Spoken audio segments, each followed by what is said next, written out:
오늘 같은 경우에는 그 정부의 자율주행차 정밀 지도를 본격화한다는 소식 때문에 장 초반에 급등세를 나타냈었는데 그동안 주가 차트를 보시면은 계속적으로 이제 자율주행이라든지 정밀 지도 이런 쪽으로 뉴스가 나올 때마다 계속적으로 급격한 상승세를 나타내는 것을 볼 수가 있었습니다. 네. 오늘 같은 경우에는 정부에서 정밀 지도를 본격화한다는 소식 때문에 급등세를 나타냈는데 정부 쪽에서는 지난해부터 정밀 지도 본격화를 위해서 기초 연구를 진행을 해왔었고 이제 이번에 발표된 거는 이제 정밀 지도를 본격적으로 조금 데이터베이스화하고 좀 더 세밀화하겠다는 그런 전략을 발표를 하면서 강하게 주목을 받고 있는 상황입니다. 그동안 이제 자율주행 하면은 센싱 기술이 조금 주목을 많이 받았었는데요. 이런 센싱 기술과 함께 최근에는 이런 정밀 지도까지 복합적으로 함께 자율주행에 적용을 하면서 보다 이제 자율주행의 안정성을 높이고 있는 상황인데요.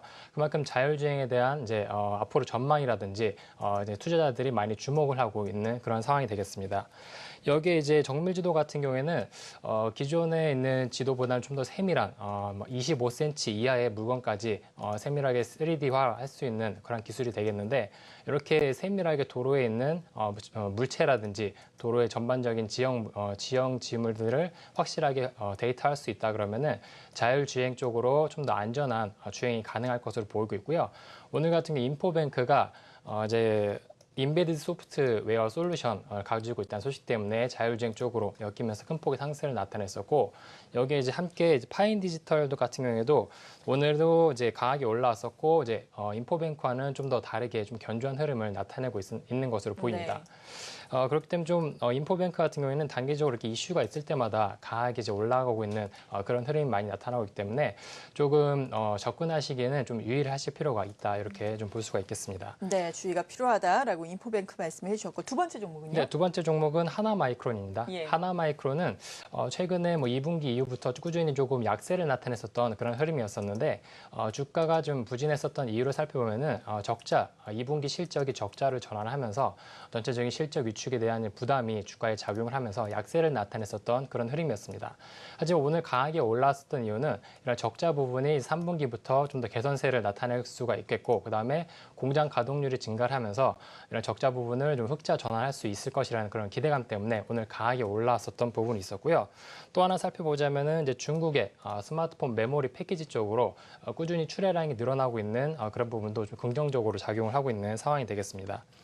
여기에 최근에 이제 또 사물 인터넷 쪽으로 급속적으로 수요가 급증하고 있는 상황인데 이런 반도체 패키지 쪽으로도 이제 수요가 증가할 수 있다는 기대감 때문에 동반 이제 복합적으로 작용을 하고 있는 부분이 되겠고요.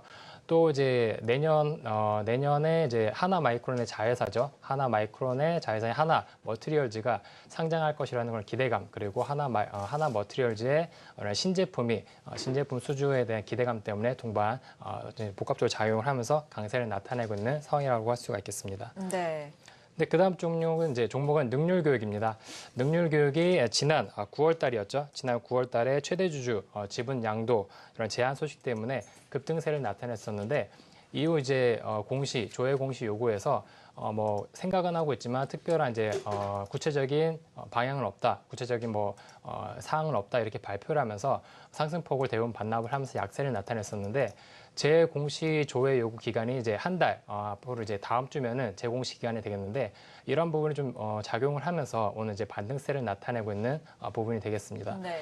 또 이제 2018년부터 정부 쪽에서 이제 초등학교, 중학교를 대상으로 해서 전면적으로 이제 교육과서를 디지털화 할 것이라는 그런 기대감도 이게 이제 동반 작용을 하고 있는 상황이 되겠고요. 그리고 뭐 배당 시즌이 지금 돌입한 만큼 이제 하반기부터 이제 배당 시즌이 매력이 부각이 되면서 이제 능률 교육에 투자자들이 조금 매수세가 유입이 되고 있는 상황이 되겠습니다. 네, 그렇다면 능률교육 오늘 같은 경우에 거래량이 붙으면서 급등 양상을 보이다가 상승폭이 다른 종목들과도 마찬가지로 좀 줄어드는 양상이었거든요. 만약에 여기에서 추가 조정이 조금 더 나온다면 접근 가능하다고 보시는 거예요? 네, 맞습니다. 오늘 이제 의미 있는 반등이 나오면서 추세를 돌려 세워주는 그런 네. 흐름을 확인할 수가 있는데 아무래도 이제 하반기 쪽으로 갈수록 이런 기대감이 좀 점차적으로 높아질 것으로 그렇게 기대감이 좀 높아지고 있는 상황이고요. 단기적으로 조정이 나타난다 그러면은 충분히 접근 가능할 것으로 보이고 있습니다. 네, 다음 종목 알아보죠. 네, 그리고 네 번째 종목은 솔리드입니다. 그동안 이제 탈도 많고 말도 많았던 이제 펜텍을 지난해 인수를 하면서 솔리드가 좀 관심을 많이 받았었는데요. 이렇게 펜텍을 인수를 하면서 솔리드가 지난해 큰 폭으로 올라갔었지만 그 탄력을 이어가지 못하고 조금 부진한 흐름을 나타냈었습니다. 오늘 같은 경우는 펜텍에서 사물 인터넷 그리고 웨어러블 기기 쪽으로 시장에 진출하기 위해서 좀 더 이제 추진을 하고 있다는 소식 때문에 이제 솔리드가 강세를 나타내고 있는 상황인데요.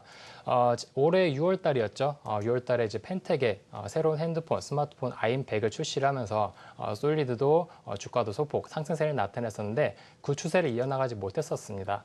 이런 펜텍에 대한 실적에 대한 부담감이라든지 아직 확실하게 실적이 안 나오고 있는 부분이 좀 작용을 하면서 약세를 나타냈었는데 오늘 이렇게 새롭게 사업을 확장을 할 수 있을 것이라는 기대감 때문에 오늘 강하게 반등이 나오고 있는 부분이지만 아무래도 이제 펜텍에 대한 실적이 확실하게 나오지 않고 있다는 부분은 조금 주가의 부담으로 좀 작용할 수 있을 것으로 보입니다. 그리고 이제 마지막 종목은 옵트론텍인데요. 어제 장 끝나고 조금 안 좋은 뉴스가 나왔습니다. 네. 이제 임 대표가 이제 불공정 거래 의혹에 좀 휩싸이면서 검찰 조사를 받고 있다는 소식 때문에 오늘 장 초반에 뭐 6% 이상 급락세를 나타냈었는데 옵트론텍에서는 임 전 대표와는 조금 무관한 일이다. 우리와는 좀 무관한 일이다. 임 전 대표 개별적으로 진행한 일이다. 이렇게 조금 나타나고 있는 상황이고요. 이제 올해 이제 하반기에 임시 주주총회를 열면서 새롭게 대표를 교체할 예정이라고 합니다. 하지만 이러한 이제 악재 부분이 좀 옵트론텍의 조금 주가를 발목을 잡는 요인으로 조금 작용할 것으로 예상이 되고 있습니다. 또 코스피는 계속적으로 흘러내렸었는데 네. 그래도 코스닥은 나름 견조한 흐름을 보였었던 오늘 시장이었습니다. 그렇다고 뭐 강하게 올라왔던 시장도 아니고요. 뭐 그렇죠. 하락했던 시장도 아니고 보합권에서 좀 횡보세를 나타냈었던 그런 시장이었습니다. 뭐 이번 주 계속적으로 차트를 살펴보시면은 690포인트를 넘지 못하고 그 아랫부분에서 계속적으로 횡보 흐름을 나타내고 있는 상황인데요. 어제 같은 경우에는 미국 뭐 대선, TV 토론회 그런 기대감 때문에 긍정적으로 작용을 하면서 전체적으로 코스피라든지 코스닥이 반등을 할 수가 있었는데 오늘은 뭐 특별한 지수를 끌어올릴 만한 모멘텀이라든지 수급이 없었던 상황이었었고요. 그리고 또 오늘 뭐 가장 특징적으로 수급 중에서도 뭐 연기금 쪽에서 매수세가 들어오는 모습들을 볼 수가 있었습니다. 어제도 연기금 쪽에서 순매수세가 들어오면서 좀 긍정적인 그런 부분을 나타냈었는데 오늘도 역시 이어지면서 주로 이제 연기금 매수세가 반도체 장비라든지 하반기 실적 기대감이 좀 높은 종목들 위주로 해서 매수세가 들어온 부분이 좀 긍정적으로 오늘 시장을 볼 수가 있겠고요. 어제 외국인이 뭐 100억 원 정도 매도 강세를 나타내다가 오늘 11시 기점으로 해서 순매수세로 전환을 하는 그런 모습들을 보였습니다. 코스피에서는 전체적으로 매도 물량을 쏟아내고 있는 반면에 코스닥에서는 매수세가 들어온 부분이 좀 긍정적으로 보는 부분으로 되겠습니다. 네, 물 위에 떠 있는 오리라고 제가 표현을 해왔는데 오리를 이제 겉에 호수 밖에서 보면은 굉장히 평온하고 그렇게 좀 안정적으로 볼 수가 우리를 있는데 이렇게 생각하니까 좀 이상하긴 하네요. 물 속에서는 네. 그만큼 이제 굉장히 빠지지 않기 위해서 헤엄을 열심히 치고 있다는 그런 뜻으로 해서 제가 오늘 이제 코스닥 시장에 포인트로 좀 가지고 와봤는데 네. 최근 시장이 이번 주 시장을 보시면은 특별한 방향성 없이 계속적으로 횡보 흐름을 나타내고 있는 것을 볼 수가 있습니다. 네. 하지만 그 내부적으로 수급이라든지 업종, 종목별로 살펴보면은 굉장히 빠르게 재편이 되고 있는 것을 확인할 수가 있는데요. 그동안 이제 지난 추석 이전이었죠. 추석 이전에 계속적으로 반등이 나오는 흐름, 그 이후에는 특별한 방향성 없는 횡보 흐름 이렇게 볼 수가 있는데 그 추석 전에는 기관의 매도 강세에 의해서 계속적인 약세 흐름을 나타냈었던 코스닥 시장이었습니다.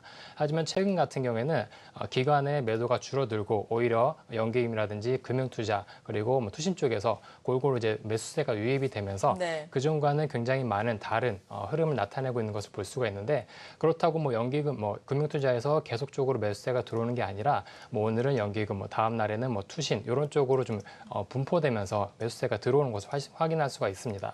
그리고 또 오늘 그리고 어제 같은 경우에는 연기금 쪽에서 꾸준히 매수세가 유입되는 걸 볼 수가 있는데 코스피 대형주와 함께 이제 코스닥 중소형주들 특히 하반기 실적 개선 기대감이 높은 반도체라든지 OLED 이런 종목들 위주로 해서 장바구니 좀 담는 그런 모습들 볼 수가 있는데요.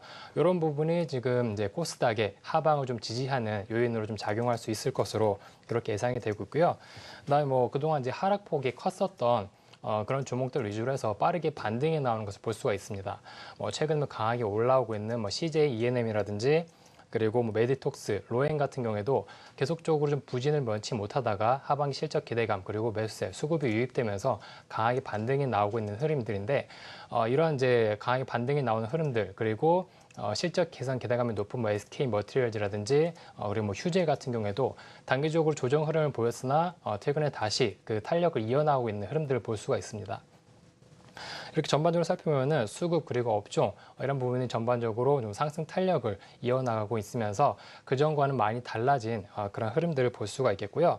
그리고 이제 하반기 이제 10월 달부터는 이제 실적 시즌이 돌입하게 되는데 삼성전자 같은 경우에는 갤럭시 노트 7 이슈 때문에 실적이 어쩔 수 없이 좀 부진할 것으로 예상이 되고 있습니다.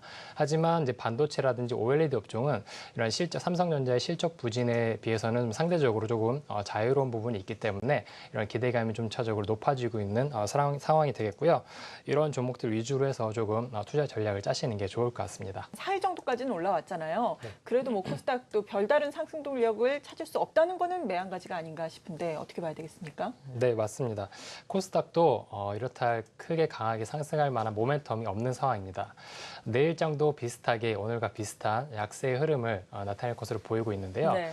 10월부터 시작될 예정인 뭐 어닝 시즌 그리고 뭐 11월 미국의 대선, 뭐 12월 가능할지 모르겠지만 뭐 미국의 금리 인상 뭐 가능성 이런 불확실성들이 여전히 남아 있는 상황입니다. 이런 부분이 조금 주식시장에 좀 반영이 되면서 전체적으로 이끌어줄 만한 모멘텀이 없는 상황이고요. 그리고 여기에 이제 코스닥 같은 경우에는 연기금의 매수세가 유입되면서 지수의 하방을 지지는 해주고 있지만 그 외에 추가적으로 690포인트를 돌파할 만한 강한 수급의 주체라든지 아니면은 주도 업종이 없는 상황입니다. 이런 상황에서 뭐 반도체 업종 뭐 이쪽으로 해서 뭐 매수세가 들어오고 있긴 하지만 그건 강한 매수세는 아니고 지속적인 꾸준한 유입이 되고 있지 않은 부분이 조금 주가를 제한하는 요인으로 작용할 것으로 그렇게 예상이 되고 있고요. 그리고 또 삼성전자 실적 시즌이 지금 10월 달부터 시작이 되는데 삼성전자 실적이 조금은 주식시장 충격으로 좀 다가올 수 있을 것 같습니다. 그런 단기적인 충격을 좀 피하자, 좀 관망하자 그런 심리가 좀 반영이 될 것으로 예상이 되고 있고요. 그리고 또 전체적으로 자금의 순환매 성격이 좀 강한 시장입니다. 요즘 최근에 대형주 중심으로 해서 뭐 가격 매력이 있는 종목들 위주로 해서 이렇게 반등이 나오고 있는 상황인데 네. 이렇게 반등이 나오고 있는 상황이지만 강하게 시장을 이끌 만한 업종이 없는 상황이기 때문에 모멘텀이 좀 부족한 상황이다. 그래서 박스권 흐름을 좀 염두를 하고 대응하실 필요가 있겠다 이렇게 볼 수가 있겠습니다. 네. 그래도 관심 종목을 제시를 해주신다면요. 네, 그래도 의미 있는 지금 반등 이후에 의미 있는 조정 기간을 거치고 있는 반도체라든지 화장품, 제약 업종들이 조금 접근이 중요할 것으로 보입니다. 네. 최선호주는요? 네, 최선호주는 제가 좀 잠시 후에 말씀드릴 건데 지금 말씀해 주시죠. 예. 네, 코스맥스를 제가 준비해 왔습니다. 네, 거래소 종목 준비해 오셨네요. 네, 맞습니다. 소개해 주시죠. 네, 코스맥스 종목을 먼저 설명해 드리면은 코스맥스 같은 경우에는 그동안 이제 2월 달이었죠. 2월 달에 뭐 크게 상승세를 나타냈었는데 네. 지난 하반기에 이제 실적이 조금 어닝 쇼크를 기록을 하면서 전체적으로 크게 하락을 했었던 그런 코스맥스였습니다. 하지만 그 이후에 좀 실적에 대한 개선 기대감으로 좀 반등 탄력을 이어갔었는데 다시 한번 또 이슈가 나왔죠.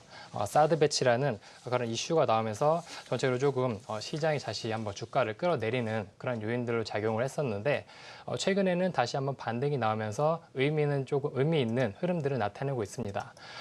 이제 코스맥스를 조금 제가 추천해드린 이유를 몇 가지 말씀해 드리면은 네. 첫 번째로는 뭐 국내 그리고 중국의 색조 화장품 시장이 연평균 11%씩 계속적으로 성장세를 이어나가고 있는 상황입니다. 국내 그리고 중국 같은 경우에는 전체 글로벌 색조 시장에서는 점유율이 크게 많지는 않습니다. 뭐 3%에서 7% 정도 좀 미미한 수준이긴 한데 계속적으로 색조 화장품 시장의 점유율을 높여가고 있다는 부분이 조금 코스맥스를 긍정적으로 바라보는 요인이 되겠고요.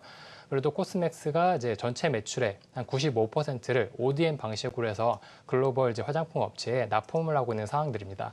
하지만 이제 글로벌 화장품 업체에 대비해서 그만큼 성장률이 더 뛰어나다는 부분이 코스맥스를 좀 추천해드리는 첫 번째 이유가 되겠고요. 네.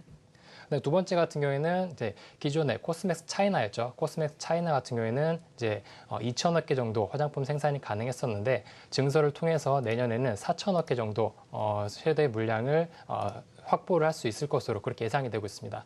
이러한 부분이 전체적인 매출을 증가시키는 요인으로 작용할 수 있을 것으로 보이고 있고요. 그리고 이제 세 번째로는 사드 배치 이런 이슈가 조금 제한적일 것이라는 그런 이제 부분이 좀 긍정적으로 코스맥스를 바라보는 부분이 되겠습니다. 그동안 이제 사드 배치 우려에 주가가 하락세가 이어졌었던 부분이 있었는데 이런 사드 배치 우려보다는 코스맥스 같은 경우에는 중국의 화장품 업체에 이제 화장품을 이제 공급하고 있는 업체가 되겠고요. 그렇기 때문에 이제 중국에서 각종 규제라든지 정치적 이슈에 민감하기보다는 이제 중국 화장품 업체들이 성장을 하게 되면은 이제 동반 같이 성장할 수 있는 부분이 되기 때문에 이런 부분 좀 긍정적으로 바라볼 수가 있겠다 이렇게 볼 수가 있겠습니다. 네, 코스맥스 관심 종목으로 제시를 해주셨습니다. 10월 또 국경절 연휴가 길게 있기 때문에 이 부분에 대한 수혜도 우리가 좀 생각을 해볼 수 있는 부분인데 코스맥스 그렇다면은 목표 주가를 어느 정도까지 산정하고 계세요?